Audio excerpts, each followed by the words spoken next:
Soy Barakaroni, el actual presidente de la Asociación Japón, y pues me enorgullece poder contar con Marcos Andrés Sala-Ibars, doctor licenciado en Historia del Arte por la Universidad Complutense de Madrid, ahora profesor asociado en el área de Estudios de Asia Oriental de la Autónoma y colaborador honorífico del Departamento de Historia del Arte de la Universidad Complutense y secretario además del Grupo de Investigación Asia. Su investigación está centrada en torno al armamento japonés y la historia del arte vinculada a los samurái, y cuenta con numerosas publicaciones relacionadas con las artes bélicas niponas y su respectiva representación artística. Es reconocido por su participación en cursos y conferencias a lo largo de diferentes países, además de por su trabajo con organizaciones de renombre, como puede ser la Embajada de Japón, Fundación Japón o Casa Asia. Asimismo, pues cabe destacar que su formación académica viene complementada con una formación marcial, siendo representante de la escuela de espada Muso Jikiden Eishin Ryu Iaijutsu, y pues ha realizado numerosas exhibiciones en santuarios y eventos similares a través de eso. Entonces, nada, es un honor poder contar con usted y le doy paso. Muchas gracias. Muchas gracias y enhorabuena por pronunciar bien el nombre de la escuela, que normalmente yo suelo decir, digan esgrima japonesa, porque realmente es un nombre que incluso a los propios japoneses les resulta complicado, ¿no? Ya que es japonés antiguo y bueno. Pero bueno, encantado de poder estar con vosotros, los que estáis presentes, y también para aquellos que me vayan a escuchar en diferido cuando se suba este vídeo. Voy a compartir la presentación para que podamos dar inicio. Si hay algún momento en que hay algún problema de algún tipo, pues me lo decís y lo intentamos solucionar. Vamos a ver. Aquí. Ahora deberíais estar viendo, me parece, la presentación a pantalla completa.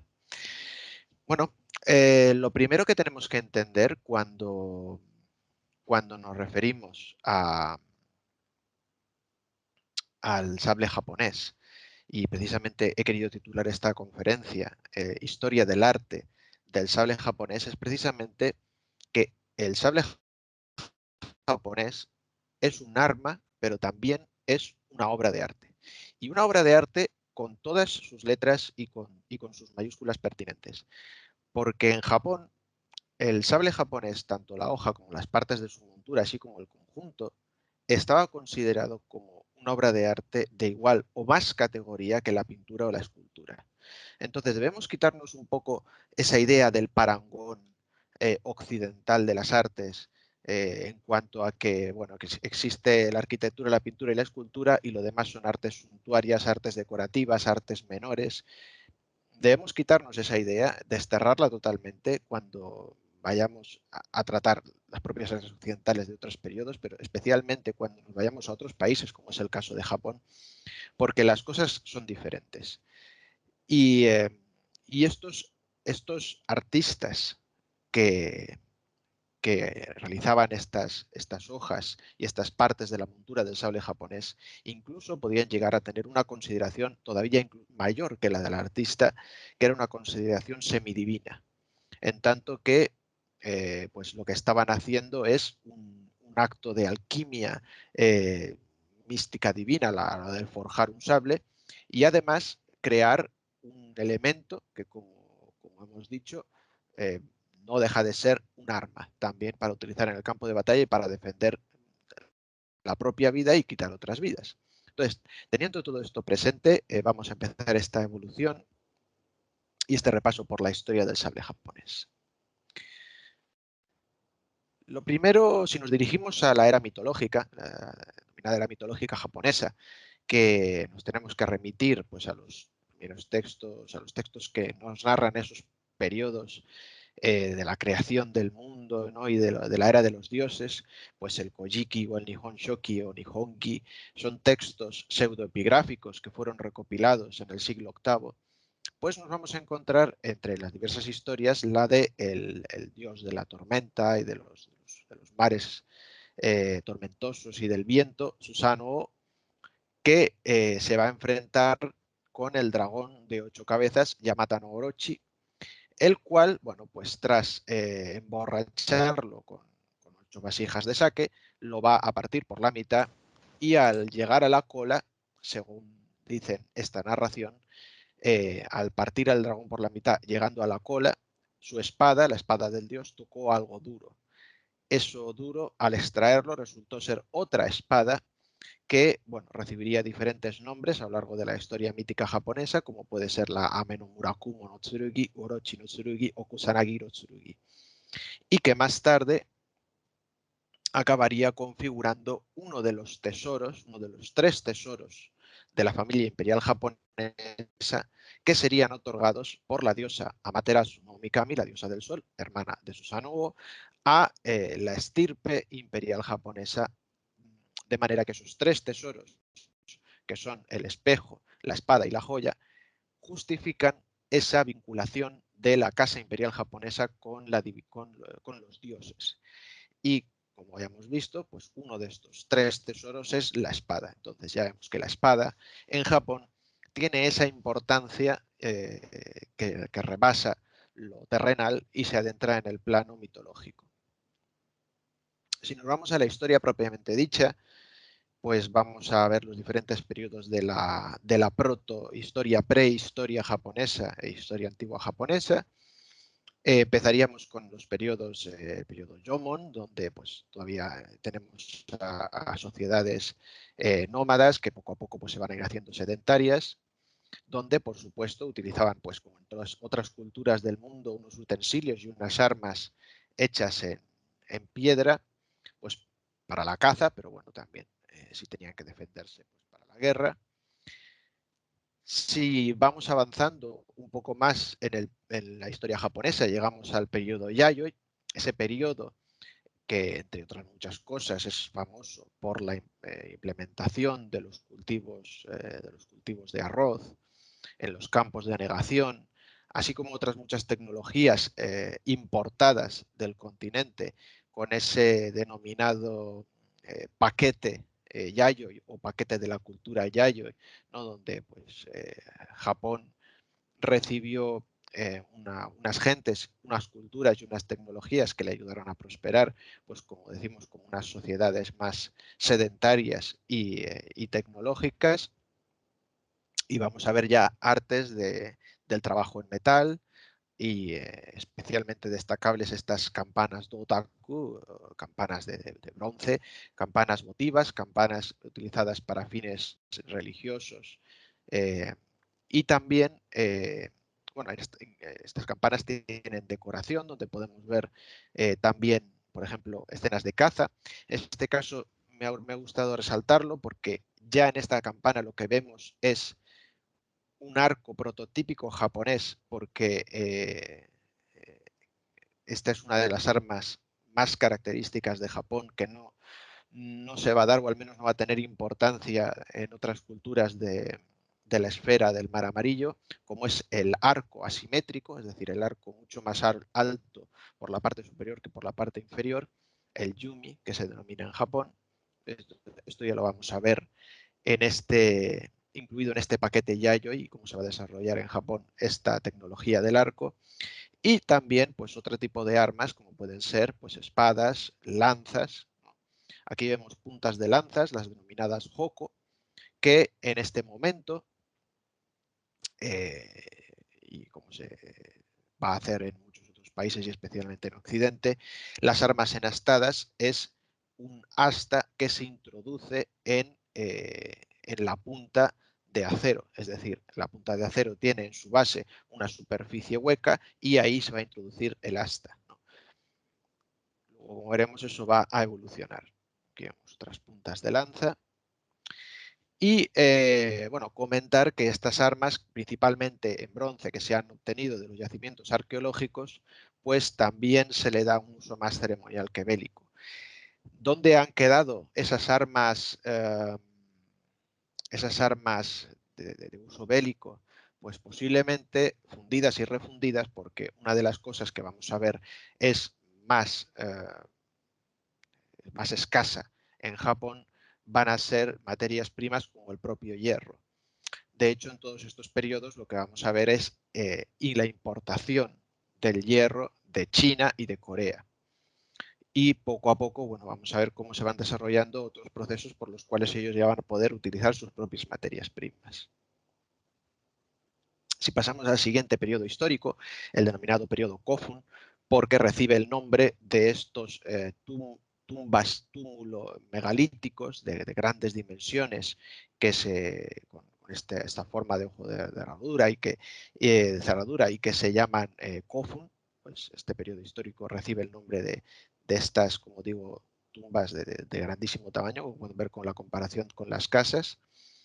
Pues aquí lo que vamos a ver también, pues una evolución de esa sociedad desde el paquete yayoi hasta una sociedad pues ya totalmente asentada y una estructura social y hasta podemos decir cortesana bastante marcada y bastante definida.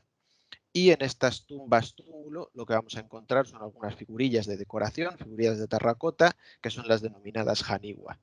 Estas figurillas, en estas figurillas vamos a ver representación de todas las etapas y esferas de la vida cotidiana, desde caballos, señoras portando cuencos, hombres bailando, señoras vendiendo objetos, ¿no? Casas, hasta también guerreros.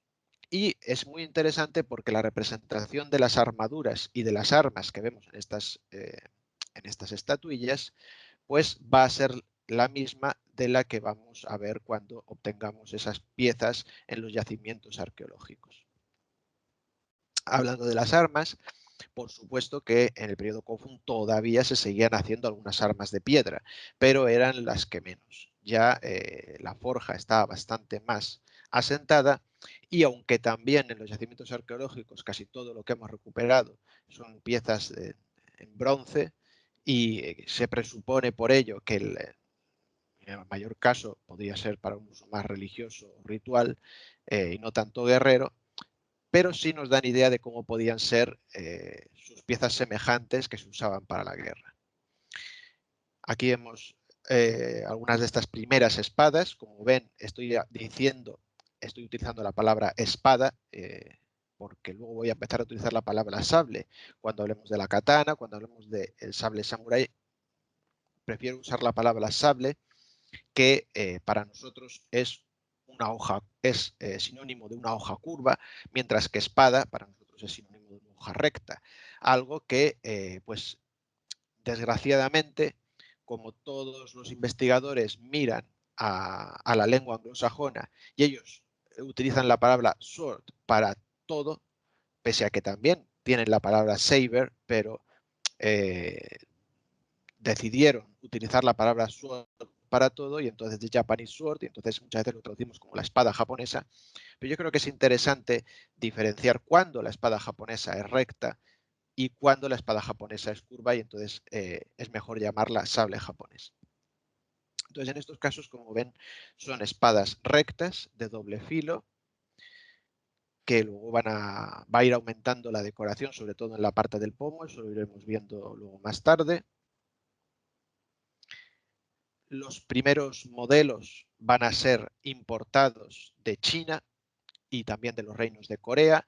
En este momento, y anteriormente y posteriormente, Japón se verá reflejado y se querrá ver reflejado por ejemplo, la dinastía Tang de China, también la dinastía Song, pero especialmente la dinastía Tang va a ser el espejo en el cual se quieren ver reflejados los japoneses y especialmente los aristócratas, pues como digo, pues desde unos periodos casi prehistóricos hasta podemos hablar casi del final incluso podríamos hablar hasta la edad media japonesa, porque la dinastía Tang estaba considerada como un sumum de la cultura y del refinamiento y todos los que imitaban sus usos y costumbres y todos los que eran conocedores de todo aquello que provenía de la dinastía Tang inmediatamente eran considerados como personas con mucha cultura, con mucha clase y con mucha distinción.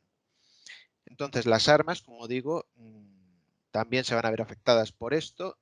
Por lo tanto, esta primera espada, por ejemplo, corresponde a unos modelos de importación chinos, pero también se van a ir importando, bueno, un momentito, ahora paso a la siguiente imagen, se van a ir importando otros modelos de los reinos de Corea, de los reinos de Goryeo, de Kaya, de Pakhe y de Sira. El reino que más tenía, que era más como un principado, ¿no? Que era el reino de Kaya, que tenía más relación con Japón, pero debido a que, bueno, pues luego estos reinos van a ir desapareciendo precisamente por sus luchas intestinas entre los propios reinos de Corea, pues van a ser otros reinos, como por ejemplo el reino de Sira, que va a acabar siendo el más potente de todos, pues el que va a dar más influencias a Japón. De hecho, cuando hablamos de algunas de estas espadas y si van a algunos museos, por ejemplo, estoy pensando el Museo Guimet de Arte Oriental de París, les va a resultar muy difícil, por no decir casi imposible, diferenciar las espadas del mismo periodo en Japón y en Corea, porque son prácticamente idénticas, porque como digo, importan no solo la materia prima y los modelos, sino incluso las propias espadas para hacer copias casi idénticas. Es interesante mencionar esta espada, que aquí todavía es una hoja recta, pero sin embargo ya ven que es una hoja ya de un solo filo, con una punta característica que ya nos empieza a recordar a lo que va a ser más tarde el famoso sable samurái, y con una curvatura que empieza, si no bien en la hoja, en la empuñadura, con una empuñadura un tanto curvada y retorcida, que recuerda a una planta silvestre que es el warabi, que además es una planta que se puede recolectar y se puede hacer en encurtido y está rica, es amarga, pero se come, ¿no? Entonces, debido a esto, se le denominará a este tipo de sable el warabi teto, el sable con esta simbología de la planta del warabi. Y será curiosamente un sable que una espada que van a desarrollar la tribu de los Emishi, una tribu que vivía en la zona norte de Japón, de la isla principal, de la isla de Honshu, y que va a ser una tribu que va a tener guerras constantes a lo largo de la prehistoria y la historia antigua japonesa. Finalmente, no vamos a decir que va a ser exterminada, sino que va a ser absorbida por las otras culturas y ellos van a ser los que van a empezar a hacer este tipo de armas que luego va a ser el germen para la evolución de la espada al sable japonés. Y también es especialmente importante que hablemos de la introducción en este ya periodo Asuka o Asuka, el del horno Tatara. Este horno Tatara va a ser también una introducción por parte de los reinos de Corea y lo que va a resultar este tipo de horno es la producción del acero en Japón, en el propio Japón, con la materia prima de la que ellos disponían, que eran arenas ferruginosas. Entonces Japón no dispone de unas grandes minas de hierro, sino del contenido en hierro, que tampoco es que sea especialmente alto, de Japón, se puede encontrar, como digo, en estas arenas ferruginosas que se denominan satetsu, y la extracción del mineral de esas arenas es algo complejo que solo se pudo llevar a cabo, como digo, a partir de la introducción de este tipo de horno tatara. El resultado, que ahora vamos a ver cuál es más o menos, un poco grosso modo, el proceso, va a ser este acero rico en carbono, que se denomina acero Tamahagane, y como ven tiene unos diferentes puntos de coloración que nos están indicando la cantidad de carbono que posee ese acero en sus diferentes partes. Comentar, aunque luego ya lo repasaremos, que un sable japonés denominado Nihonto no puede ser considerado tal si no está elaborado con acero Tamahagane. Es decir, aunque a partir de esta época ellos en Japón ya empezaban a producir su propio acero, sin embargo, en épocas posteriores se podían producir ciertas importaciones de acero de diferentes partes del mundo, inclusive, ya hablando del periodo Edo, o incluso en época moderna, podemos ver espadas y sables forjados con, por ejemplo, trozos de meteorito para hacer algo muy espectacular. Bueno, Pues todo esto no podría ser considerado un Nihonto porque está estipulado que un Nihonto, un sable japonés, como obra de arte y como denominación de origen, solo puede ser llamado tal si cumple diferentes características, principalmente 3, y la primera de ellas, como digo, es esto, que esté hecho con materia prima acero Tamahagane rico en carbono, elaborado además en Japón. Este proceso, un poco como digo, grosso modo, sería recopilar una gran cantidad de estas arenas ferruginosas. A lo mejor estamos hablando en torno a 5 o 6 toneladas de arena por el doble de carbón vegetal, ¿no? para, para crear esa ignición, ¿no? Entonces, estamos a veces hablando de un total de digamos, unas 5 toneladas de arenas ferruginosas por unas 10 a 15 toneladas de carbón, de madera, para poder provocar esa fundición y esa extracción del acero. Y a lo mejor de todo eso sale de esas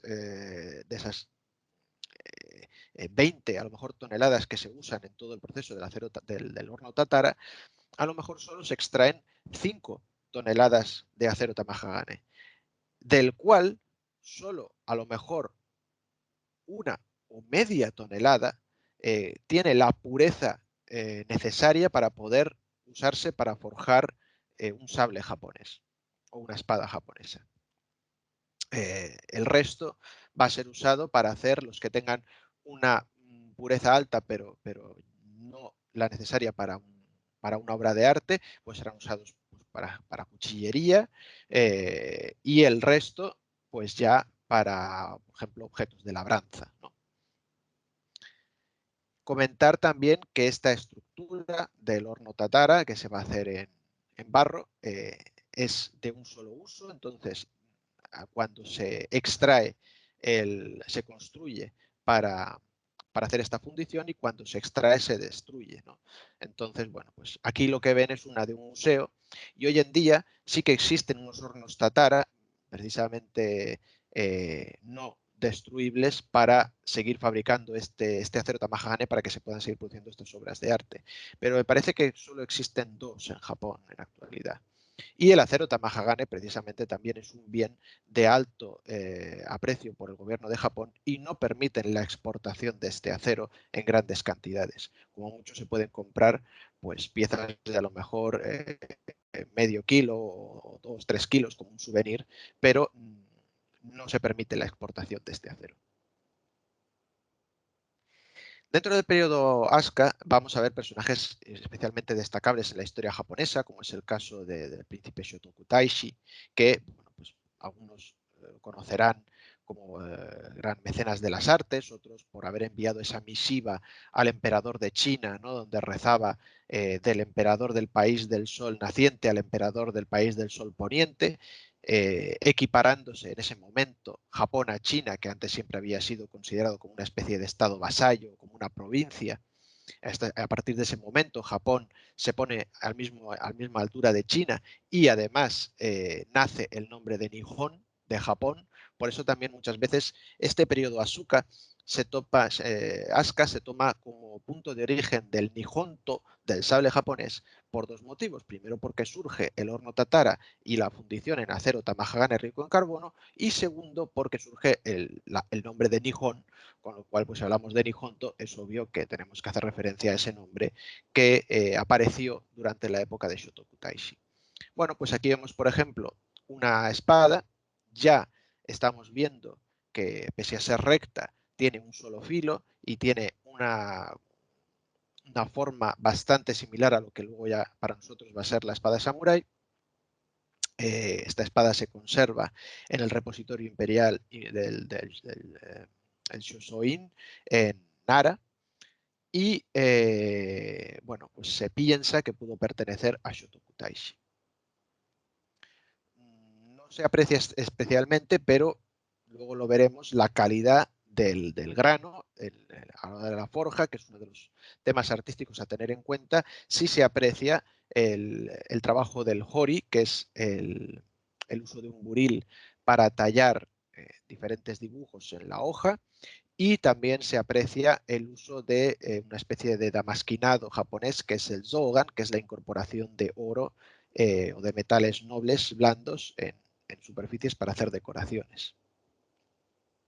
Si vamos al siguiente periodo histórico de Japón, el periodo Nara, que estuvo especialmente, se le relaciona con la corte de Heijō-kyō en Nara y este periodo imperial que va a ser el prolegómeno del posterior periodo Heian, ¿no? Y del esplendor definitivo de la corte, de la pompa y del boato, de la corte imperial del actual Kioto, que era el antiguo Heian. Bueno, pues en el periodo Nara vamos a ver los inicios de todo esto y vamos a ver ciertas evoluciones en las armas, como una evolución en ese sable Warabite, que habíamos, esa espada Warabite-to, esa especie de espada corta que habíamos visto de la tribu de los Emishi,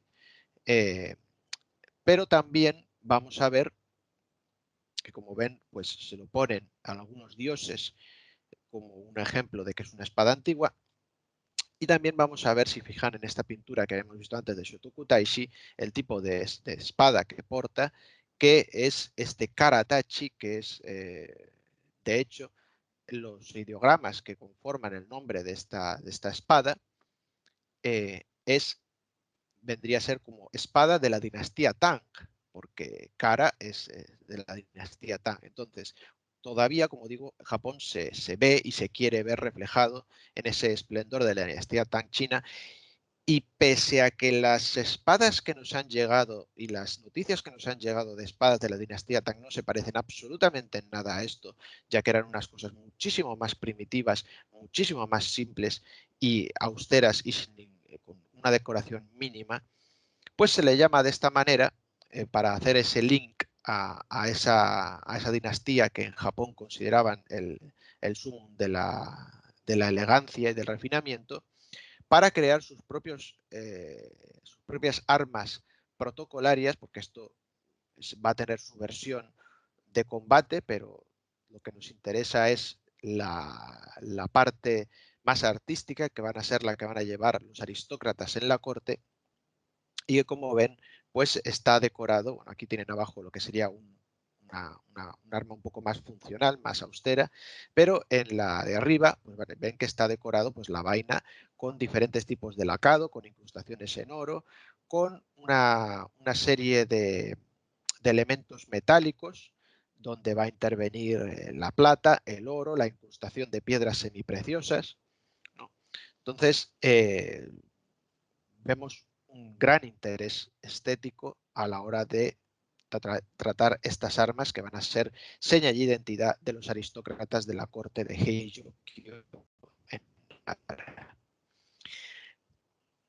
Yéndonos ya a partir de este momento es cuando se va a producir la evolución definitiva hacia el sable japonés, ya curvo, por supuesto ya manteniendo ese único filo. Y bueno, pues aquí les traigo algunas de las partes. No vamos a detenernos en cada una de ellas, pero es para que vean que el sable japonés está dividido en muchas partes y cada una de ellas tiene una consideración práctica a nivel de combate y al mismo tiempo una consideración estética.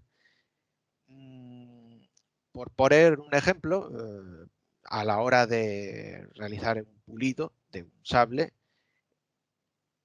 se debe realizar un tipo de pulido diferente, con un tipo de piedra diferente y con unos movimientos diferentes para cada una de estas partes que ven señaladas, excepto las partes bajas, que son las partes de la espiga, que, bueno, pues obviamente no se van a pulir, ¿no? Ni se van a afilar, pero respecto a las otras sí, y es un poquito este ejemplo, esta anécdota, para que vean la importancia que cada una de estas partes tiene su propio nombre y apellido y tiene su propia personalidad. Ahora les traigo algunos vídeos para que vean, bueno, comentar por si alguien lo tiene en la mente, bueno, y en qué momento, porque en qué momento pasaron de ser rectas a curvas y cómo se da esta evolución. Y bueno, esto es una cosa que se ha discutido mucho y podríamos hablar mucho sobre este tema. vamos a dejarlo en que es una evolución natural que se va a ir dando, se va a ir poco a poco mejorando las técnicas de forja, como vamos a ver ahora en unos vídeos que les voy a poner, y se va a dar esa evolución natural. Aún así, esto no está exento de su parte mitológica o de leyenda, y existe, bueno, pues la leyenda de que el inventor de este sable curvo y digamos, el paso, la evolución del sable japonés va a ser el forjador Amakuni. Bueno, existe una leyenda en la cual pues, este forjador forjaba espadas para el emperador y pues, siempre que volvían de una batalla, el emperador estaba muy satisfecho con los resultados y saludaba al forjador Amakuni. Hasta que en un momento pues, hubo una batalla donde todos los sables, las espadas aparecieron rotas y perdieron la batalla además, y cuando pasó por delante del forjador, el emperador ni le miró. Y entonces el forjador vio que necesitaba evolucionar, dar un paso más en la forja, y es donde ideó el sable curvo, que además en primera instancia en Japón se considera, hay un tipo de sable que se llama el Kogara Sumaru, que es un sable ya curvo, pero parece más similar a un sable de caballería occidental porque es un sable curvo con dos filos, pero solo el segundo filo, que vendría en la parte del contrafilo, solo está presente en el último cuarto de la hoja, ¿no? Bueno, pues lo hizo y entonces el emperador estuvo muy satisfecho y a la vuelta de la siguiente batalla, como le fue muy bien, pues volvió a saludar. De hecho, dicen que se bajó del caballo y saludó personalmente al forjador Amakuni. Bueno, obviamente esto entra dentro más de la leyenda, sino la evolución natural en los procesos tecnológicos y artísticos de forja del sable japonés ha sido lo que pasó de esa espada de dos filos recta a una espada de un filo recta a un sable curvo de un filo, que va a ir evolucionando además a lo largo del tiempo, como vamos a ir viendo. Bien, para que vean un poquito esto, les he traído algunos vídeos, pequeños clips de lo que es una forja de un sable japonés. Y en este caso, además, se trata de una forja sagrada que se va a realizar para una espada que se va a donar a un santuario, a un jinja. Entonces vamos a ver alguno de estos procesos. No son todos, pero para que se hagan una idea. Este primer proceso es la purificación de los forjadores. Ahí ven a los sacerdotes Shinto que están realizando una serie de salmodias y de plegarias y en primera instancia, sentados sobre esa especie de esterilla, tenemos al grandísimo forjador Yairi y detrás a sus alumnos que son los que van a realizar la forja. Primero es una purificación religiosa de ellos en este sentido. Decir que esto puede ir acompañado de que los propios forjadores hagan una serie de abluciones en agua fría, en muchos casos en estanques de los propios santuarios, el cual es agua fría sagrada. El agua fría y tiene un componente de purificación en Japón. Entonces, mediante todo esto, pues se aseguran que se va a purificar. Y esta ceremonia del Tamaguchi o Harei, que es el giro de una hoja de sakaki, de japonés, que nos remite también a la mitología Shinto, a un pasaje en el cual la diosa Amaterasu se encierra en una cueva y los demás dioses pues, baile las fiestas para hacer que ella salga. Este pasaje se relaciona con este giro de esta hoja de sakaki que bueno, pues no solo se realiza al hacer una forja. Yo, por ejemplo, cuando me casé en Japón, pues también tuve que hacer esta ceremonia, y cuando he hecho alguna demostración sagrada de artes marciales en Japón, también he tenido que hacer esta ceremonia, ¿no? Al fin y al cabo, como digo, es una ceremonia para obtener la bendición de los dioses y la purificación de tu cuerpo y de tu ser para realizar una obra pura. Esto se complementa con la purificación del lugar donde se va a realizar la forja. Entonces, pues ahí se desplazan los sacerdotes, también pues, con una serie de ritos para purificar todo el lugar donde se va a realizar el proceso de forja de ese sable. Entre algunas de las cosas que van a hacer, no sé si se ve, ahí en un lateral hay como un banquillo donde hay como también una especie de armarito de madera, los sacerdotes Shinto también son los encargados, los guardianes del fuego, podemos decir, y los protectores y los creadores del fuego sagrado, y van a crear un fuego, una candela que va a ser utilizado en la forja. Entonces el fuego también, que es purificador, pero al mismo tiempo el fuego también debe ser sagrado. Y este es el momento en el cual los sacerdotes hacen entrega de esta... Ay, perdón. A ver, que le he dado al vídeo que no era. Aquí. Es cuando hacen entrega de este fuego sagrado, de esta candela, al grandísimo Kancha. Kancha es el título más alto de forjador, de artista del sable japonés que existe en Japón, que literalmente se quiere decir alguien que no puede ser juzgado. Es decir, su nivel artístico es tan alto que nadie puede pasar por eso, que ha sobrepasado al hecho de que nadie puede juzgar, ¿no? Bueno, aquí es donde enciende la forja con ese fuego sagrado. Aquí es donde va a utilizar unas pajas para hacer unas cenizas que luego va a utilizar para procesos de la forja,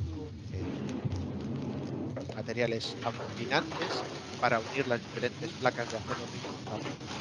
Entonces, eso, desde el propio cortar el cartón para hacer esta forja es diferente el tamaño en que se corta el cartón para diferentes procesos de forjado. Para unos es un tamaño de 3 a 5 centímetros y para otros un tamaño de 1 a 1,5 centímetros. Es decir, todos los procesos están medidos al milímetro, ¿no? Y en la propia uso de estas cenizas de la misma manera.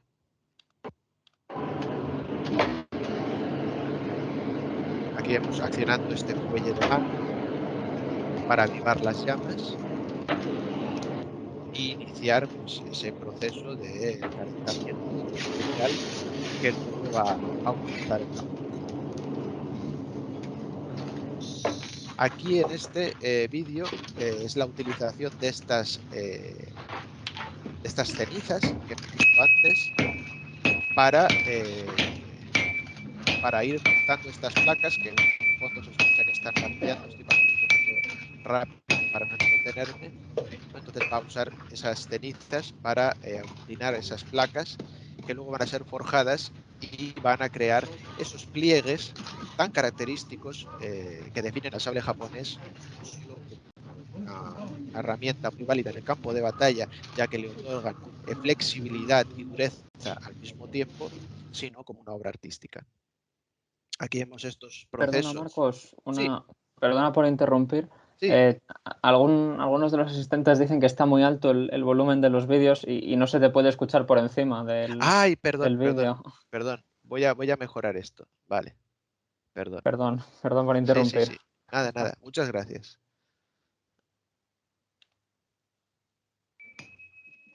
Bien, no, estaba diciendo que en los anteriores que utilizaban esas cenizas que ha creado para aglutinar esas placas que luego van a ser, como veis, fundidas todas ellas y luego plegadas sobre sí mismas, ¿no? En este proceso de Orikaeshi Tanden, que básicamente es a esto a lo que se refiere. Y este plegado de capas va a aportar al sable japonés las grandes cualidades de cara a su uso práctico en batalla, porque va a aportar dureza y flexibilidad al mismo tiempo, pero también va a dar ese patrón artístico característico, no del sable japonés, sino de cada maestro y de cada escuela, porque no se trata eh, de un damasquinado, ¿no? En el sentido de acero de Damasco, con un tipo de pliegues determinados, sino que cada escuela, cada época, cada periodo artístico va a tener su propia denominación. Esta es una de las partes más capitales. Perdón, espera, que bajo el volumen. Tengo que bajarlo de cada vídeo. Aquí. Esta es una de las partes más capitales de la forja del sable japonés, que es el momento en el que se hace un hueco porque el sable japonés está compuesto de dos tipos de acero, tamahagane, estos ricos en carbono. Un acero más duro que se denomina kawagane, que es este acero que kawa es piel, ¿no? Que va a recubrir, y un acero más blando que se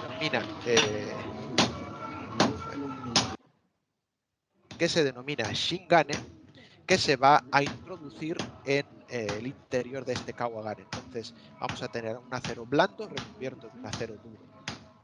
Una vez más, un elemento que le va a aportar al sable japonés grandes cualidades como arma cortante, al mismo tiempo que pues, cuestiones estéticas.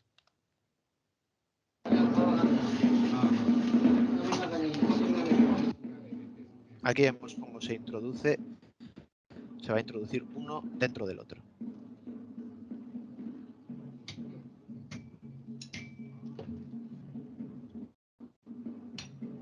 Vale, y luego se va a fundir.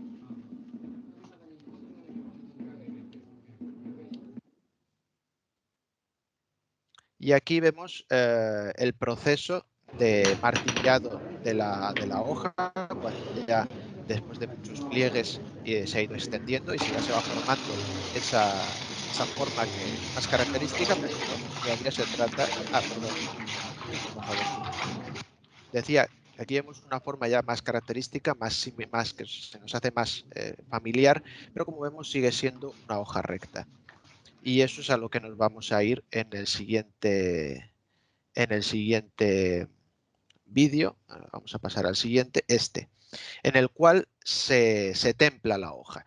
Una vez se ha alcanzado una temperatura determinada, pues que no se sabe, no se puede determinar en cuántos grados se alcanza la hoja, porque en los exámenes de forja que realizan incluso los forjadores hoy en día, se pide que todo se haga a ojo. Y el punto es, cuando la hoja alcance el color de una cereza madura, es el momento de templarla, ¿no? Entonces, todos estos procesos, como digo, deben ser llevados a cabo tras un adiestramiento de muchos años y un perfeccionamiento técnico y artístico. Y en este voy a dejar el sonido porque quiero que escuchen el momento en el cual la hoja recibe ese tratamiento térmico brusco de cambio de un calentamiento tan grande a un agua y no aceite, ¿no? Ahora que está muy de moda forjado a fuego, ¿no? Agua fría, y entonces se produce esa curvatura de la hoja característica por ese proceso tan drástico, y se escucha cómo empieza a cristalizar y a reventar el metal, y entonces vemos también procesos químicos que hay por dentro con esas combinaciones, esas formaciones de las aleaciones de la perlita, de la martensita, ¿no? Entonces voy a poner este vídeo.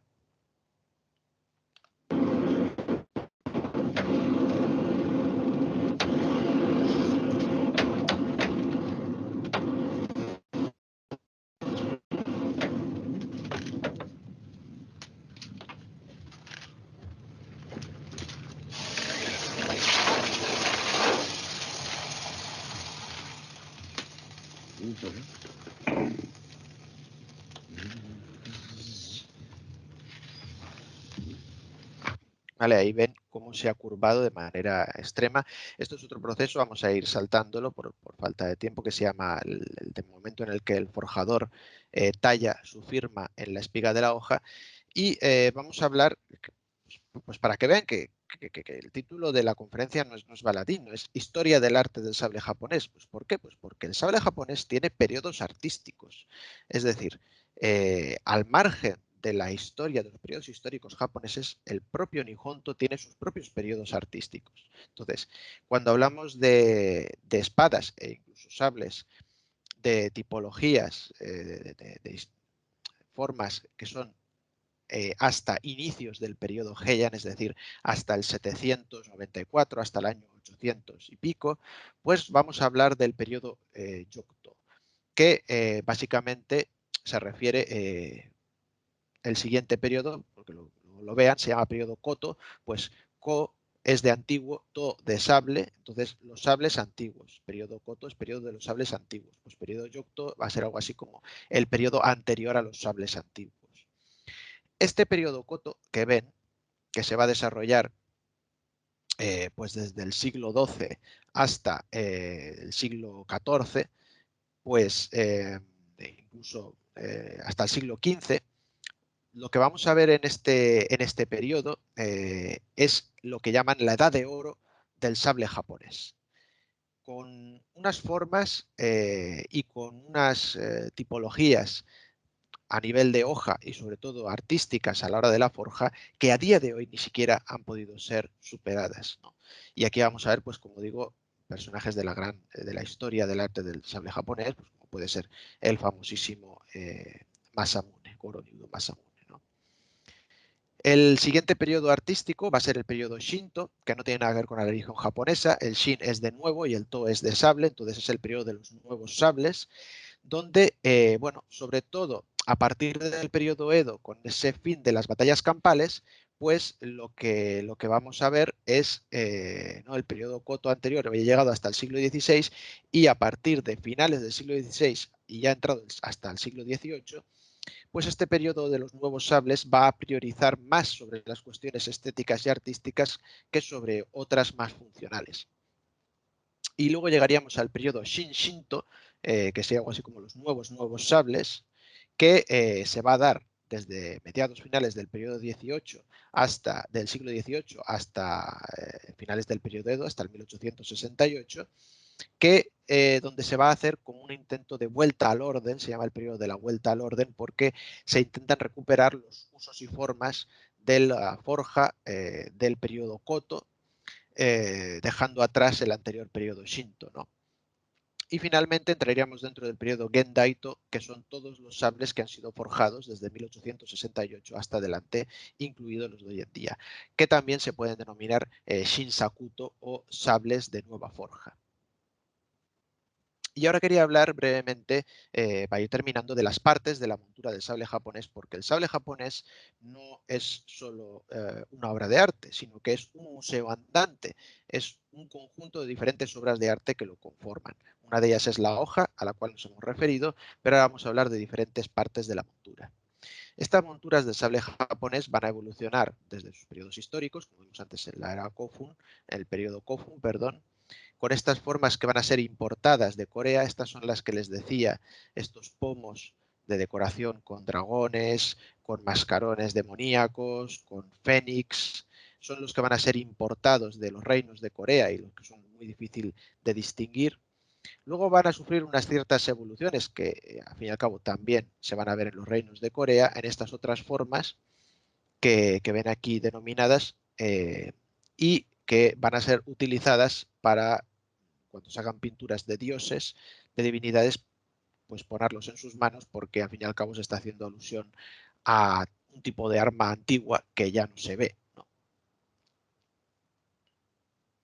Aquí vemos inclusive al supuesto al mítico emperador Jimmu, el primer emperador japonés, que lleva también este tipo de espada, en concreto esta que ven abajo, que es la denominada Kabutsuchito, porque se denomina espada de puño cerrado, porque ese pomo tiene una decoración similar a un puño cerrado. Dentro de lo que son las guardas, vamos a ver en estos periodos ya un cierto interés estético en los guardamanos, en la pieza que sirve para proteger las manos dentro de la espada japonesa. Y en este periodo lo que vamos a ver son sobre todo formas ovaladas, por eso al grupo general se le denomina Tamago Gata Tsuba, que es el guardamanos con forma de huevo, ¿no? De forma oval.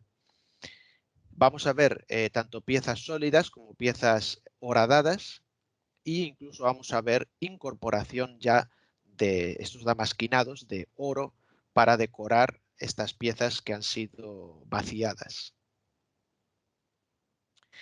Si vamos avanzando, recordamos estas tipologías de Karatachi de la dinastía Tang, con estas decoraciones de filigranas en plata, con decoraciones de lacas en oro, con piedras semipreciosas incrustadas. Estas partes de la montura son especialmente importantes, hechas por orfebres, hechas por plateros que trabajaban para la corte, con una consideración tal como la de los forjadores que hacían estas hojas, ¿no? Aquí vemos unos tosu, que son unos pequeños cuchillos que portaban estos aristócratas en este momento. Si se fijan, hasta más o menos el siglo XIV aproximadamente, sí, más o menos hasta el siglo XIV, vamos a ver principalmente espadas y sables que son portados pendiendo de estos dos cordones que se atan a las vestiduras.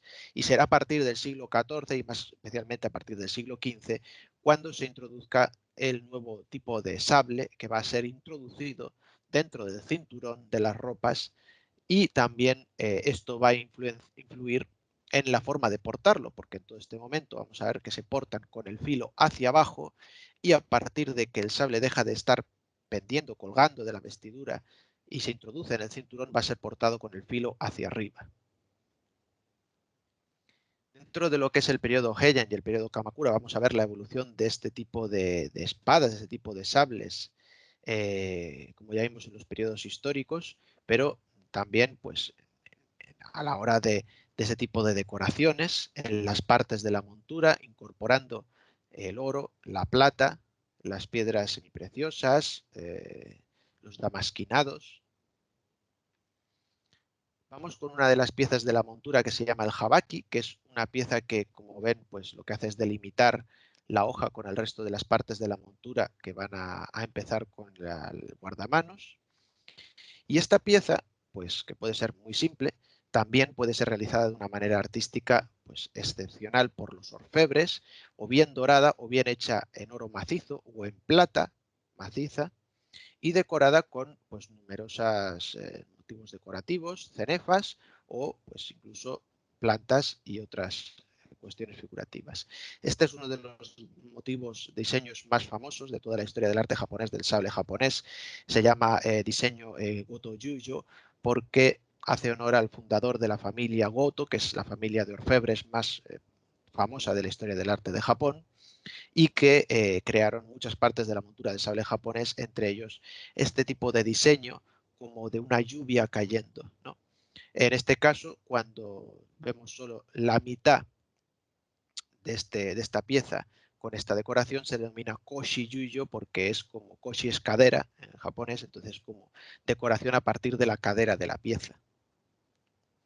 Vamos sobre otras piezas como pueden ser la virola o el fuchi y el pomo, el kashira, es decir, la pieza que remata la empuñadura por arriba y la que la remata por abajo. Aquí las ven.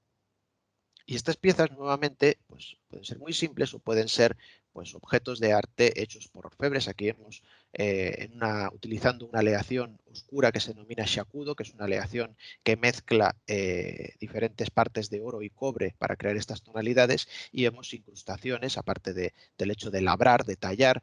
No es fundición en molde ni a la cera perdida, todo esto ha sido labrado y tallado mecánicamente, ¿no?, en el metal, y luego se ha incorporado pues piezas damasquinados con incorporaciones de metales nobles, de oro.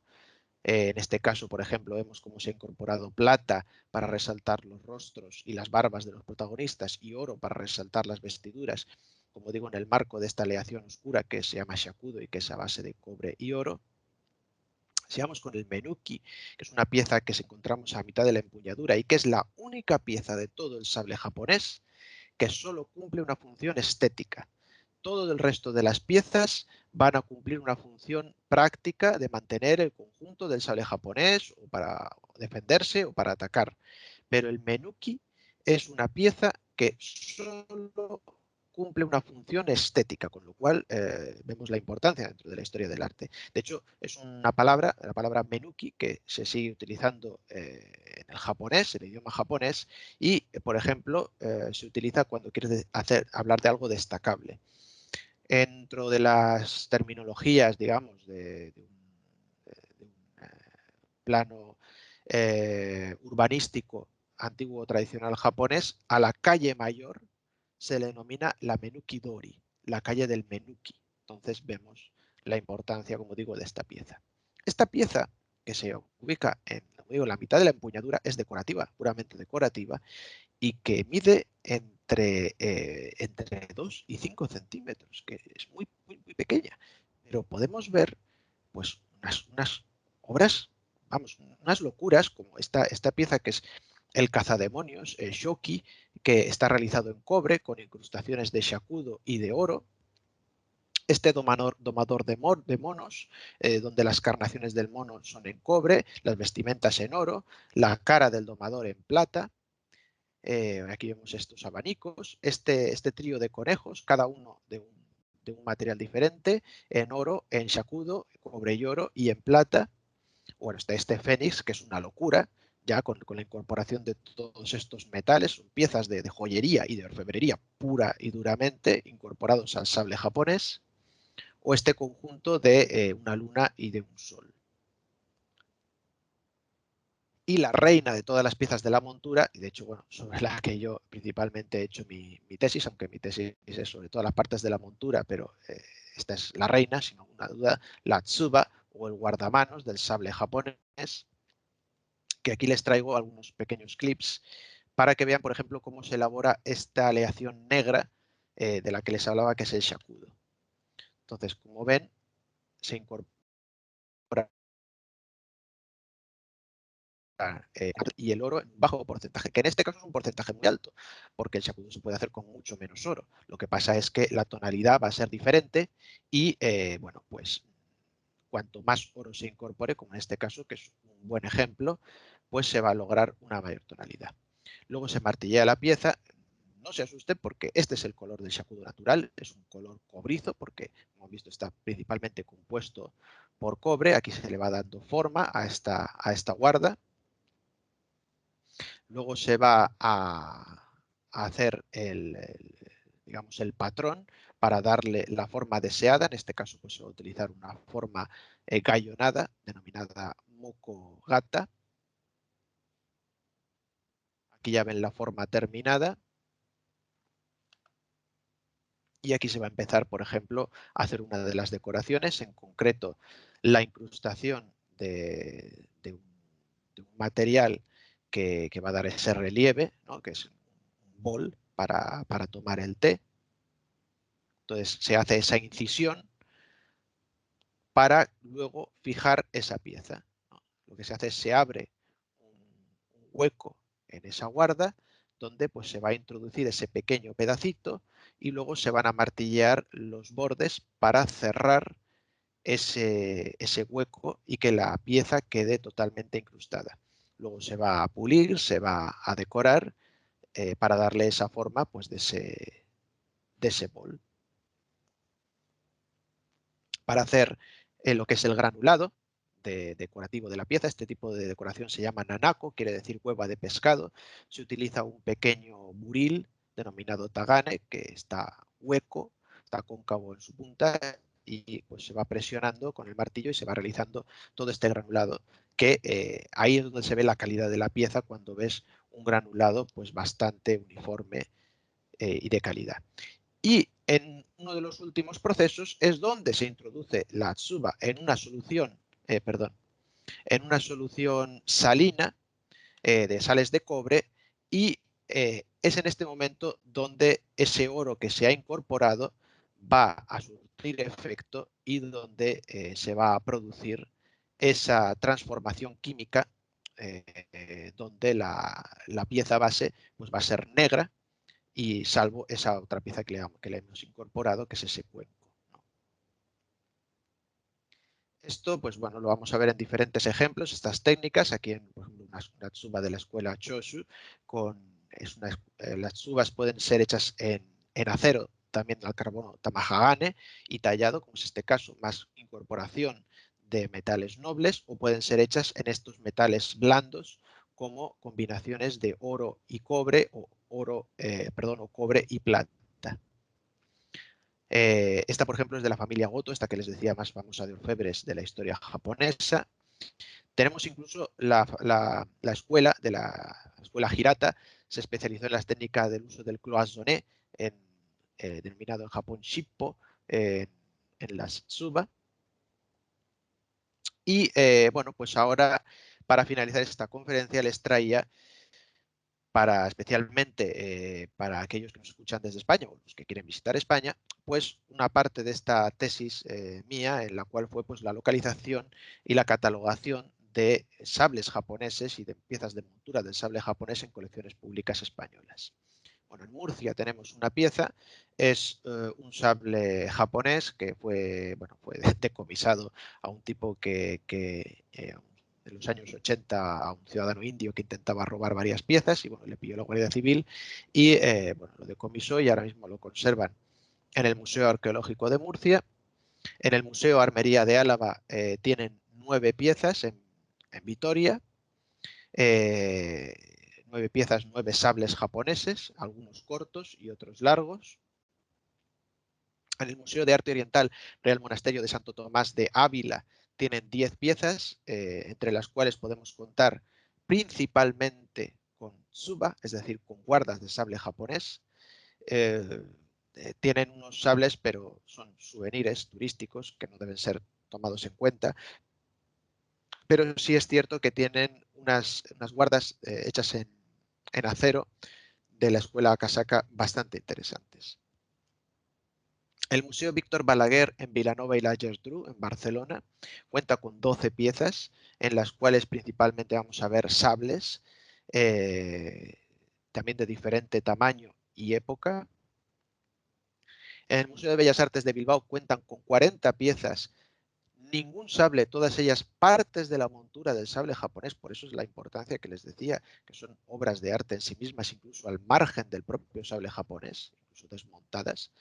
Y además es la colección, es el museo, la colección española pública, que tiene piezas de mayor calidad, en el sentido de que son piezas de algunos de los principales maestros fundadores o de las principales generaciones de escuelas de artistas de Tsuba llamados Tsubako en la historia del arte de Japón. Están muy bien exhibidas, es el museo que mejor ha estudiado y exhibido y conservado estas piezas. Han puesto mucho mimo.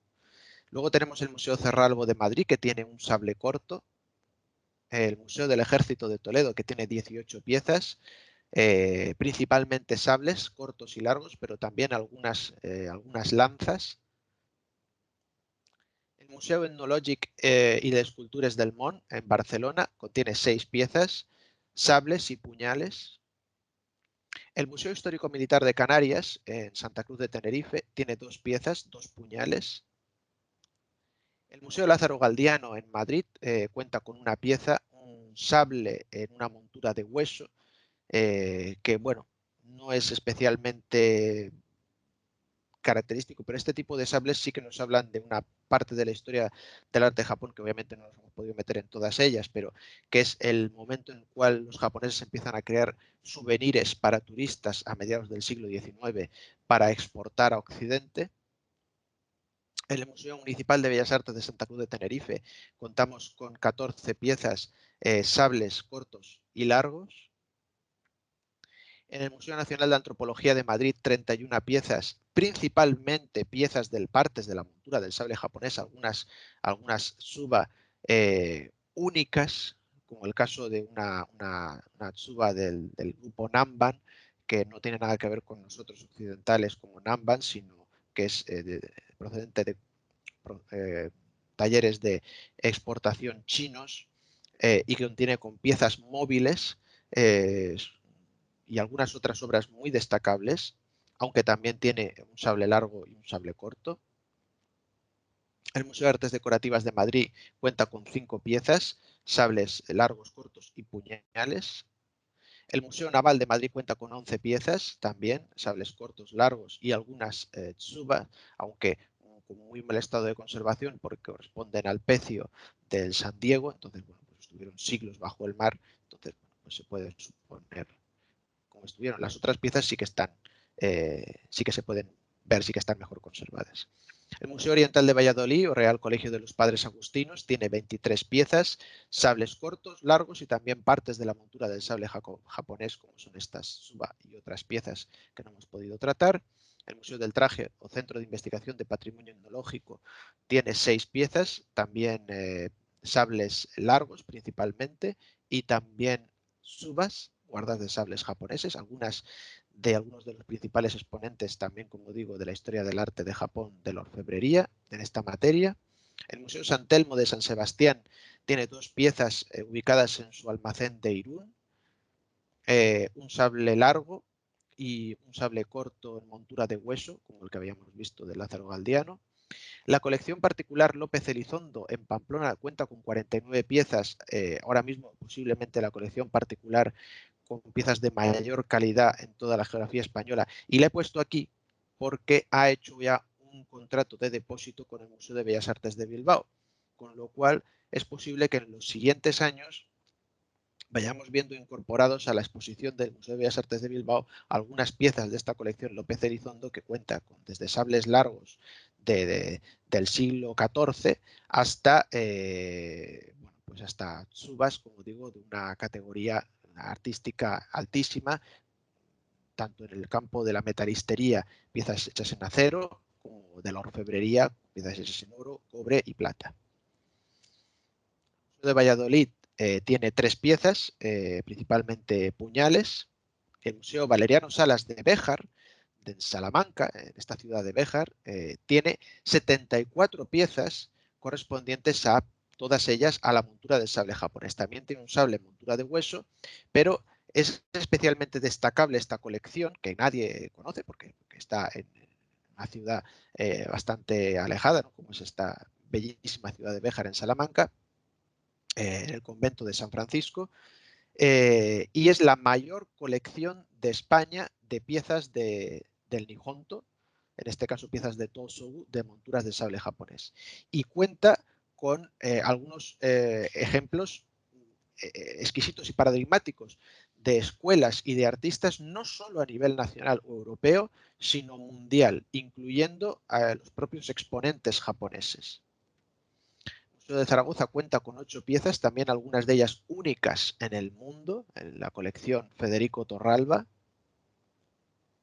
Y el Museo de la Real Armería del Palacio Real de Madrid cuenta con 4 piezas, sables japoneses, largos principalmente, algunas armas enastadas, algunas con peor conservación debido a los incendios que ha sufrido este edificio, y otras pues mejor conservadas, siendo pues también piezas muy destacables de la historia del arte japonés.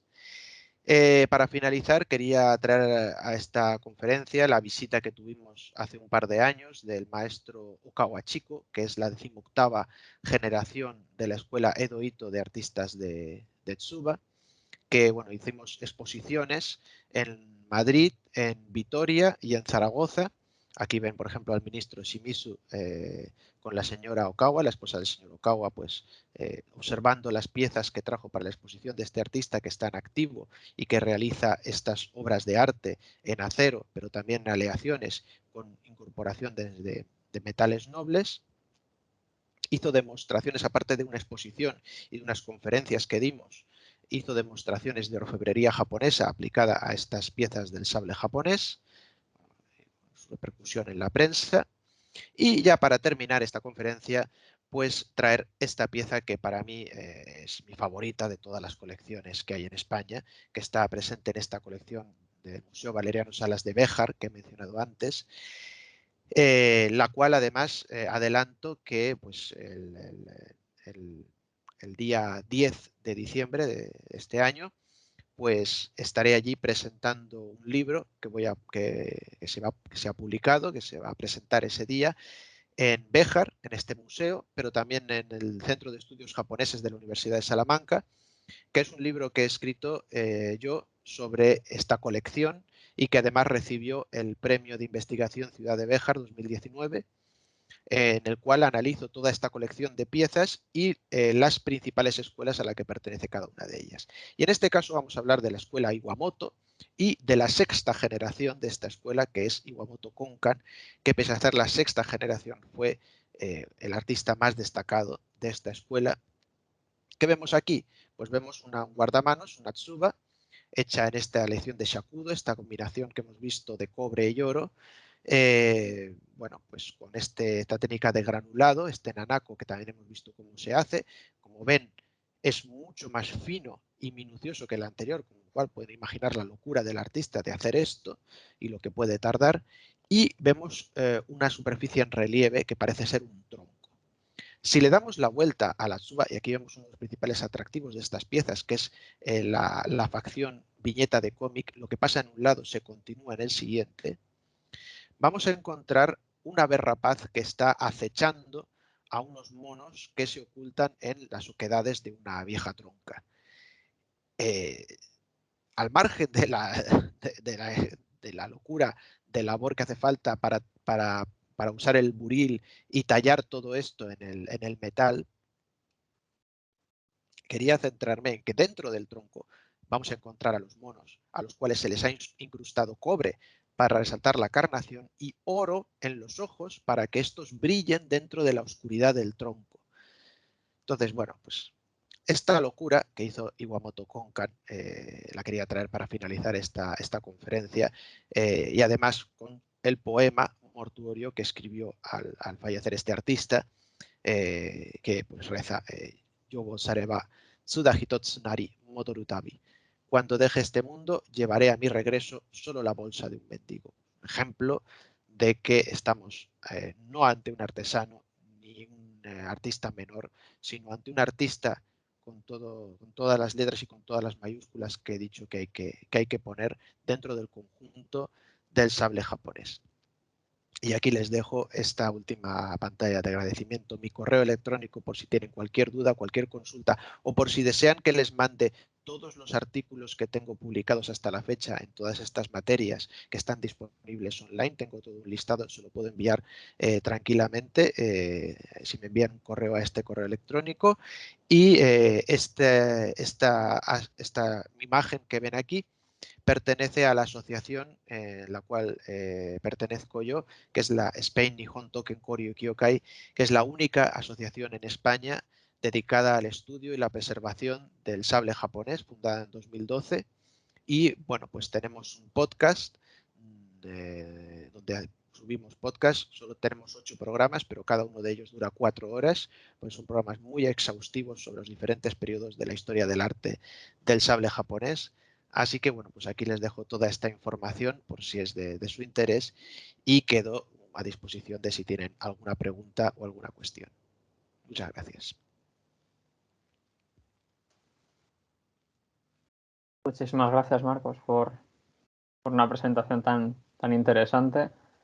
Veo que quedamos pocos, pero cualquier duda, por favor, vamos a aprovechar que tenemos todavía un poquito de tiempo y sentiros libres. Por si alguno se ha incorporado más tarde, os recuerdo que estamos grabando la sesión. Si a lo mejor nos apetece salir en la grabación o tal, podéis escribir en el chat y leemos vuestro mensaje. Bueno, claro, somos muy poquita gente los que hemos quedado. También es lo que se ha dicho, estamos en puente. Pero bueno, estoy contento porque, como digo, esto está grabado y se va a subir, con lo cual pues, va a ser accesible también a mucha gente. Yo lo voy a compartir y lo dicho. Si os interesa, si os ha interesado todo este mundo, pues podéis mandarme un email y os mando multitud de artículos que tengo publicados, no solo sobre armas, sino también sobre otras cuestiones relacionadas con los samuráis y la historia del arte y las artes marciales también. Y luego pues esta noticia de que, bueno, pues ahora voy a presentar este libro que me parece que va a salir una pequeña tirada en origen, pero bueno, se va a presentar en la Universidad de Salamanca y en Béjar. Y bueno, también dejaros este recorrido por las colecciones de España. Sin embargo, ya que tenéis mi email, si en algún momento deseáis visitar alguna colección para ver armamento japonés, podéis escribirme un email porque algunas, por no decir muchas de estas colecciones que he mencionado, no suelen tener sus piezas expuestas en exposición permanente. Las suelen tener en fondos y hacen exposiciones itinerantes o hacen exposiciones temporales. Entonces, bueno, lo digo porque, por ejemplo, si alguno quiere ver las piezas del Museo de Bellas Artes de Bilbao, nunca tienen expuestas las 40, pero siempre tienen expuestas por lo menos 10 o 15. Entonces, ahí no va a haber problema. Si van al Museo Valeriano Salas, siempre tienen expuestas la totalidad, las 74, así que no hay problema. Pero si, por ejemplo, alguien quiere ir a ver las piezas que tiene el Museo de Antropología de Madrid, pues mejor que se informe porque es muy posible que no estén expuestas. O si alguien quiere ir a ver la pieza, por ejemplo, del Museo Arqueológico de Murcia, también que se informe porque es muy posible que no esté expuesta. Así que ese dato. A ver, Sí, hay una... nos ha Sí, mandado Esther una pregunta. O, bueno, no sé si la ha leído, la leemos sí, en alto para todos, pero sí, dice, buenas, una lectura muy interesante, muchísimas gracias. No sé si podría comentar brevemente un poco más respecto a la similitud de las espadas en la época en la que Kaya y los reinos de Yamato interactuaban. Pues estas que he puesto, lo voy a volver a compartir para que lo veas. Eh, vamos a ver. Aquí me parece que estaba.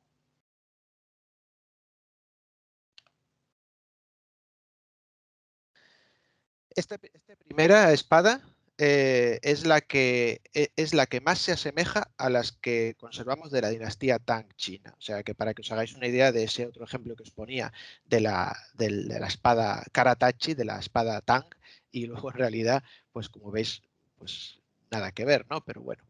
Y este tipo de decoraciones en las monturas es la que va a corresponder a ese periodo de interacción entre Japón y los reinos de Corea.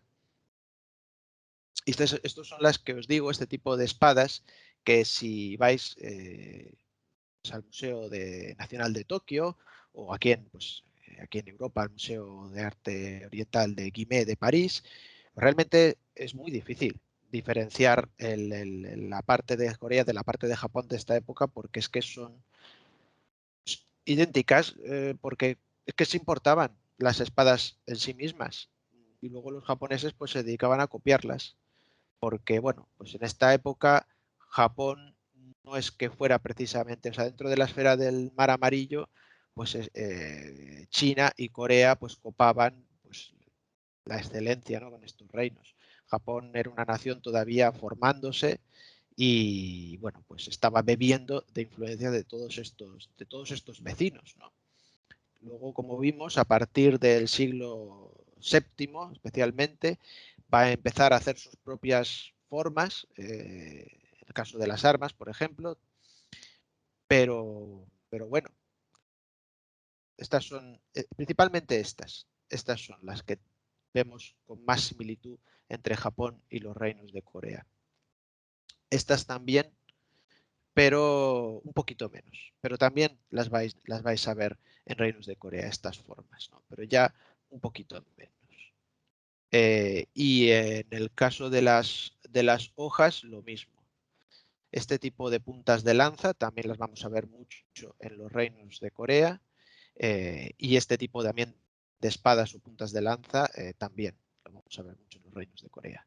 O sea que esto es lo que principalmente vamos a ver de estas épocas de la prehistoria, ¿no? Entre Yamato y este reino principado de Kaya y los reinos de Corea. Iba a comentar algo al respecto de esto antes y se me ha ido de la cabeza. No sé si ha quedado un poquito clara la cuestión, Esther. Muchas gracias por preguntar. Eh, pero sí, iba a comentar algo respecto a esto y ahora se me ha ido de la cabeza. No sé. Eh, pero bien. Eh, nada, pues esto es, como digo, la etapa de este periodo de interacción entre Japón y Corea. Ah, sí, ya me acuerdo lo que iba a decir. Que lo interesante de esto son los tornaviajes de influencias, porque es muy curioso que Japón bebe de China, de la dinastía Tang y de la dinastía Song, para desde temas urbanísticos, históricos, artísticos y por supuesto el tema de armas y armaduras. No me he metido en el tema de las armaduras, pero bueno, lo dejo como una futura conferencia ahí para otro, porque es también otro mundo y que tiene también una evolución que va en muchos casos en paralelo al sable japonés, pero que, como digo, es otro mundo, ¿no? Al igual que las armas enastadas son otro mundo. Y las armas a distancia, los arcos y luego más tarde los arcabuces son otro mundo. Pero bueno, en el caso de las armaduras, como digo, pues bueno, por ejemplo, armaduras laminadas van a ser tomadas de China y luego van a ser tomadas también de Corea. Entonces, estas armaduras del periodo Kofun, que vamos a ver en yacimientos arqueológicos, también van a ser muy similares a las que tenían los reinos coreanos. Entonces, como digo, en estos primeros periodos de la prehistoria japonesa y luego más tarde incluso de la historia antigua japonesa, Japón bebe de influencias de todos estos vecinos de la esfera del Mar Amarillo. Pero lo interesante es que luego ellos también beberán de Japón, porque, por ejemplo, cuando Japón tiene una relación bastante cordial con el Imperio Chino, pues hasta la Primera Guerra Sino-Japonesa en el siglo XIX, ¿no? Con lo cual van a haber muchos intercambios y, por ejemplo, los chinos van a desarrollar algunos sables, por ejemplo, el sable Miao Dao o sable de la espiga de arroz, que va a estar basado en sables japoneses, principalmente de los siglos XIII y XIV, que son los denominados Odachi, que son sables de grandes dimensiones, que en algunos casos estaban pensados, digo, en casos extremos. Estamos hablando de sables que a lo mejor tenían un metro de hoja, 1,20 m de hoja, 1,5 m de hoja, e incluso en algunos casos hasta 2 metros de hoja, estando pensados para que se utilizaran por 2 personas simultáneamente, inclusive por 3 personas, porque en algún caso una tercera persona debía retirar la vaina y 2 personas manejar el sable, que eran principalmente sables contra caballería. Pues en los sables China, como digo, bebió después de influencias de Japón para crear algunas de sus armas, de su arsenal, como estos sables de espiga de arroz y otros sables.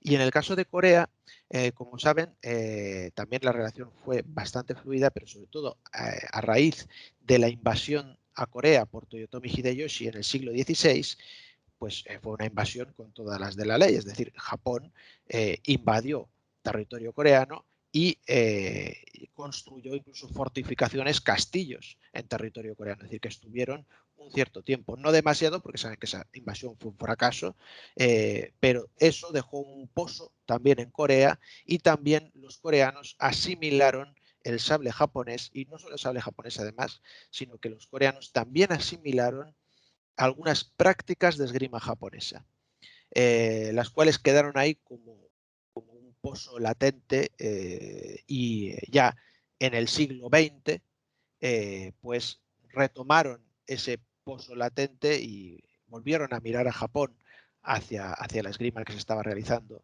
en ese momento, que era la esgrima deportiva, federativa, el kendo, y crearon el kundo, que es el kendo coreano, y miraron a esa esgrima un poco más, entre comillas, muy entre comillas, realista, ¿no?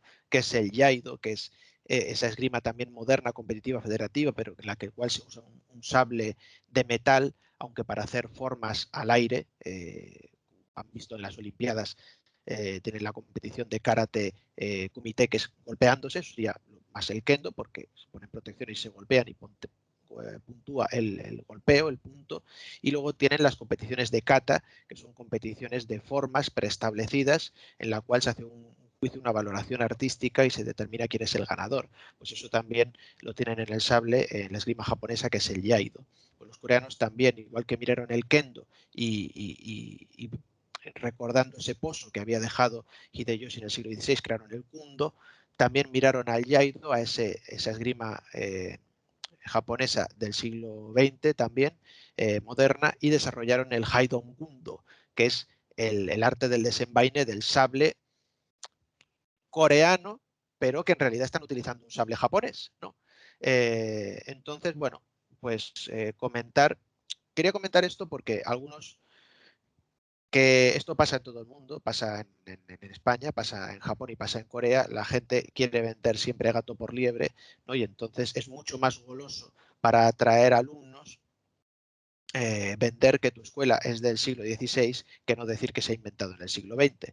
Entonces, pues igual que hay gente que dice que el Yaido o que el Kendo pues, fue inventado en el periodo samurái y fue inventado pues, en el siglo XX, en 1920, y realmente fue inventado o reinventado en 1958, 52, perdón, pues en el caso del Kendo y 68 en el caso del Yaido, pues en el caso del Kundo y del Haidon Gundo también fue inventado en periodo post Segunda Guerra Mundial en el siglo XX, aunque claro, sí es verdad, eso no hay que negarlo, que esos sables de las invasiones coreanas de Hideyoshi quedaron en territorio coreano y quedaron esas prácticas bélicas y marciales que no se perduraron, no se mantuvieron en el tiempo, no hubo una enseñanza ininterrumpida de esas tradiciones bélicas, pero sí que existieron y sí que sirven como un enlace con esas artes marciales que se van a crear en la modernidad.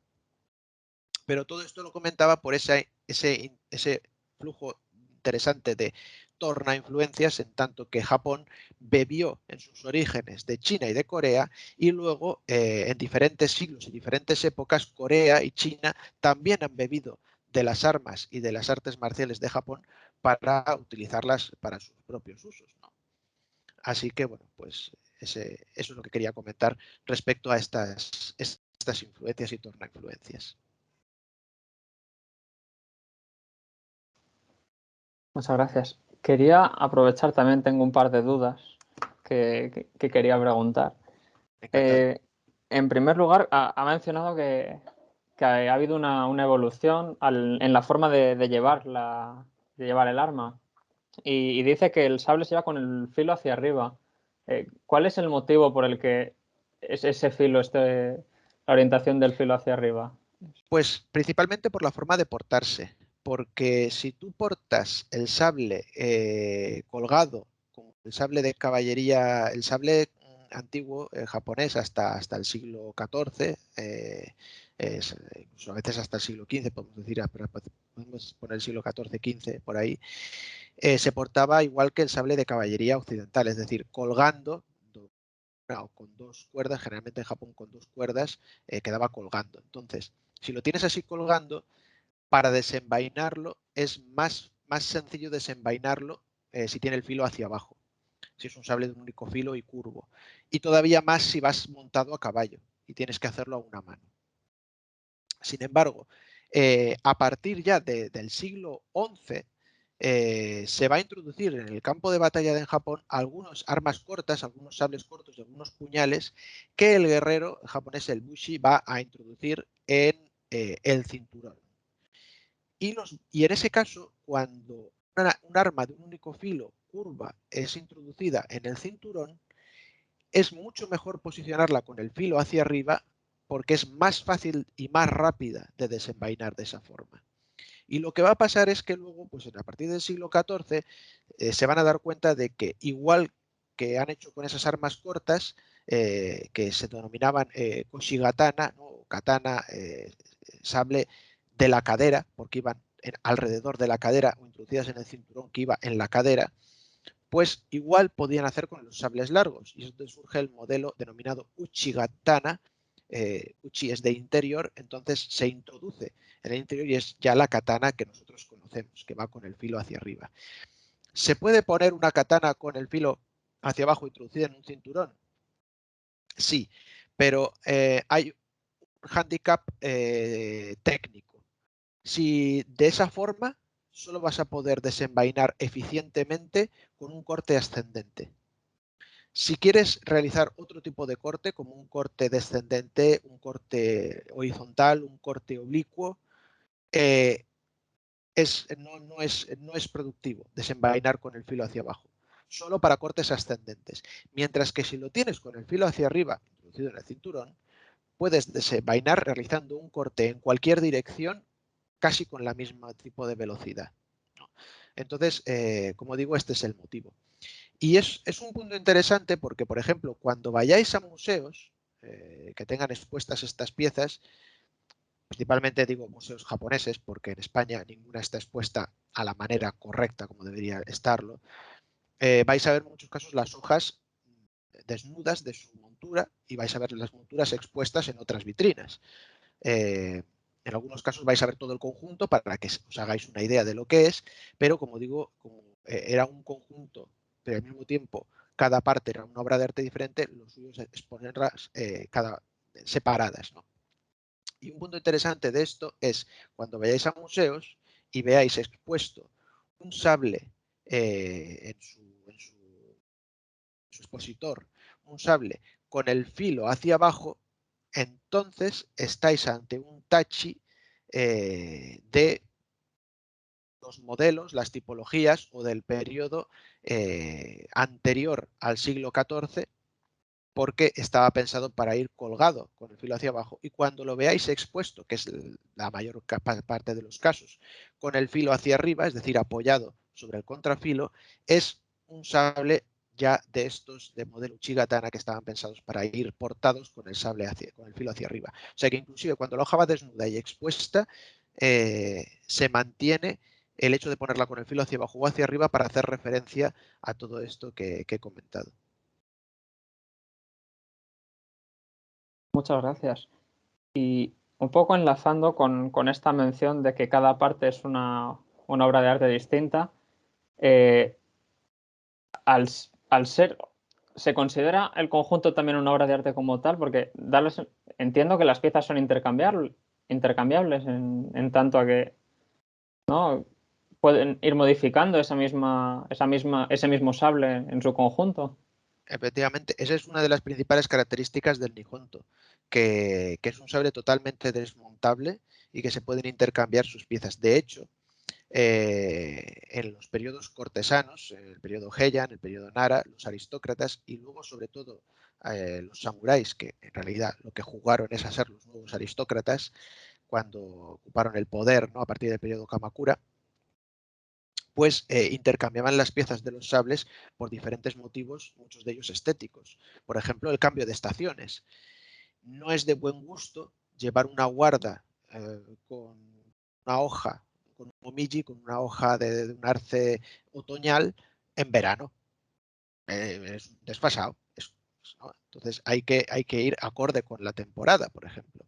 Y luego, especialmente a partir del periodo Edo, se crearon regulaciones y edictos legales de parte del Bakufu Tokugawa que determinaban qué tipo de montura se podía llevar en cada situación. Es decir, si tú visitabas el castillo de Edo, solo podías llevar este tipo de montura, ¿no? Pues vainas negras, lacadas en negro, piezas con muy poco oro, con esto, con lo otro. Pues cuando ibas a una audiencia con el emperador, pues podías llevar este tipo de montura. Cuando ibas a una audiencia con el shogun, este otro tipo. Cuando ibas a una audiencia con un daimyo, este otro tipo, ¿no? Y todo esto a partir del periodo Edo, a partir del periodo Muromachi empiezan a surgir las escuelas de especialistas, artistas especialistas en cada parte de la montura, especialmente en el guardamanos, en la tsuba, y a partir del periodo Edo, pues esto va a ser una efervescencia tremenda, con el surgimiento de muchísimas escuelas. Hoy en día han llegado listadas 3.000 escuelas de artistas, no 3.000 artistas, sino 3.000 escuelas que cada una tiene sus 3, 4, 5 o 20 generaciones de artistas, ¿no?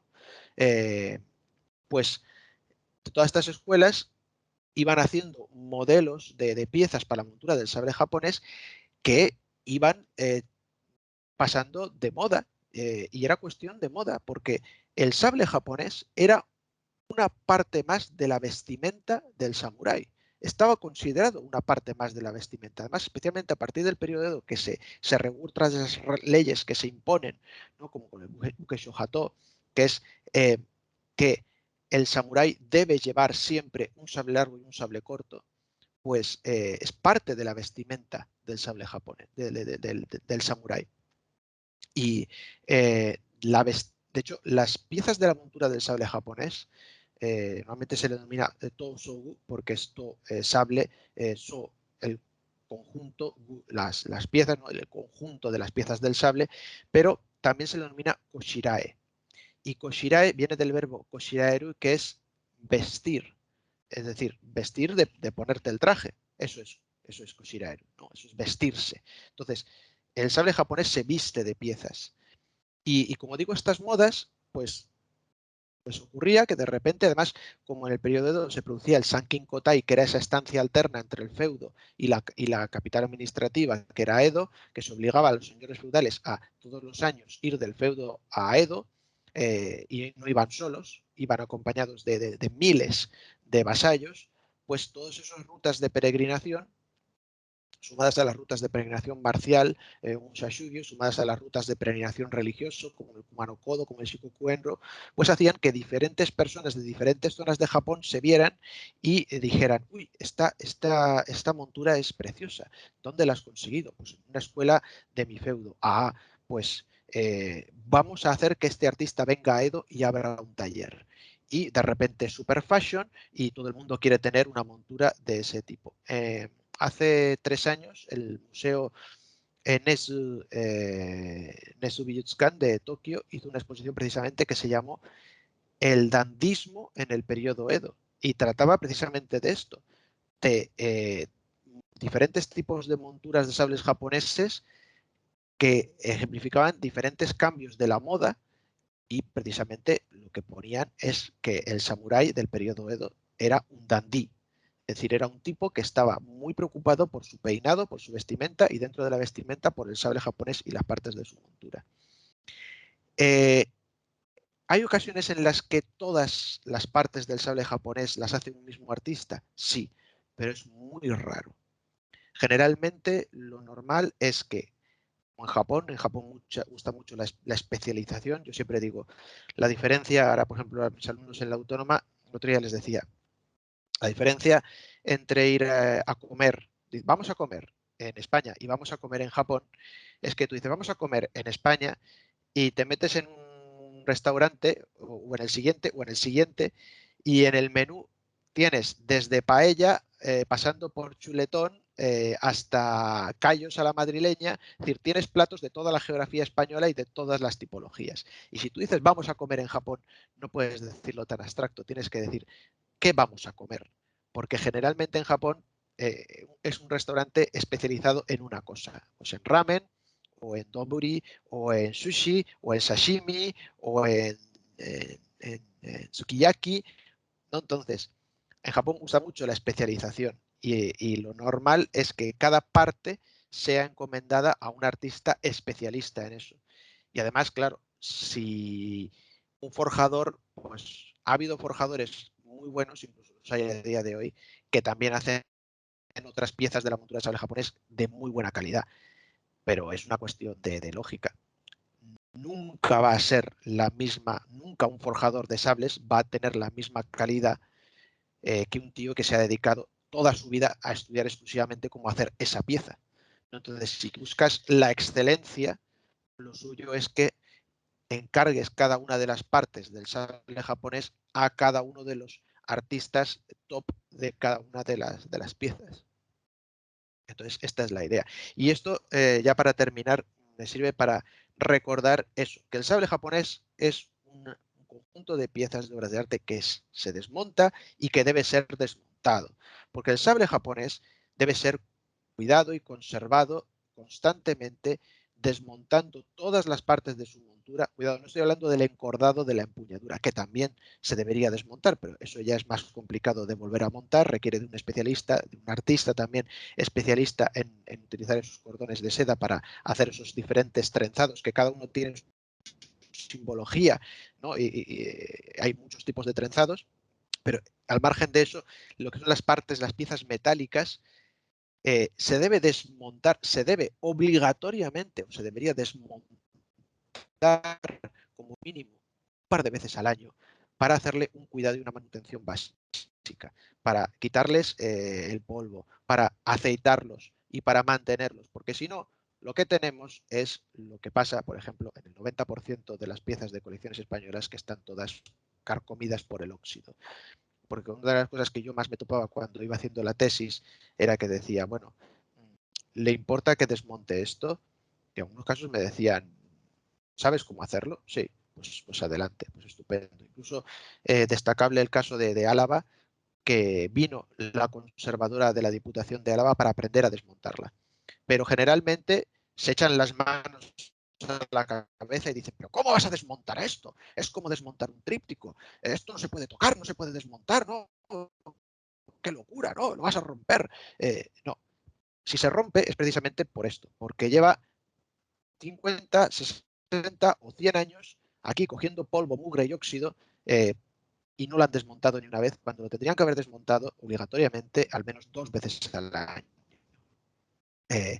Y encima resulta que las firmas de los artistas que hemos hablado están ocultas. Entonces, si tú quieres saber quién ha forjado una katana en el caso de que esté firmada, es necesario que la desmontes, porque la firma del forjador está en la espiga que está oculta dentro de la empuñadura. Y si quieres saber quién ha hecho la tsuba, el guardamanos, debes desmontarlo todo porque la firma está oculta debajo de una arandela, se llama sepa, pues debes retirar esa arandela para descubrir la firma del artista, ¿no? Entonces, al margen de la conservación, es que para la catalogación de las piezas es necesario y obligatorio desmontarlas. Entonces, quería dejar esto claro, porque ya que se va a subir el vídeo, pues un alegato para que todo el mundo lo sepa y para que si alguno en el futuro va a ser conservador de un museo y se va a sacar las oposiciones, pues que tenga esto en mente y que si no lo sabe hacer él, pues que llame a un especialista, que en España no hay muchos, somos dos los que somos especialistas en esto, pero bueno, si no quiere llamarnos a nosotros, pues que llame a algunos especialistas en Europa, que no hay tampoco muchos, a lo mejor hay una decena o una veintena, o que llame, que es lo suyo, a un japonés especialista, no un japonés que tenga pasaporte japonés, porque también me he encontrado en museos que me han dicho, es que aquí vino un japonés y se puso a desmontarlo y luego no supimos montarlo. Y digo, pero bueno, ¿y qué certificación le pidieron a este señor? Era japonés. Ah, y yo soy español y no sé bailar flamenco. ¿Sabes? Entonces, no, traer a un japonés, pero un japonés que sea especialista en esta materia, ¿no? Así que, pues, eso es todo. Y bueno, no sé si tenéis alguna pregunta más o queréis que os deje descansar ya.